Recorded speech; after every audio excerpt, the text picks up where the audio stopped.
Our clientele seems to, when they really start digging up the road and there's like the big drop off, it's scary for them to drive on, when they really get tight.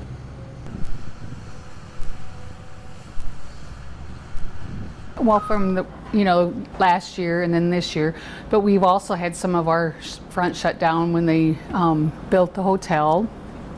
And then when they had to when they redid the apartments, a lot of the road was closed.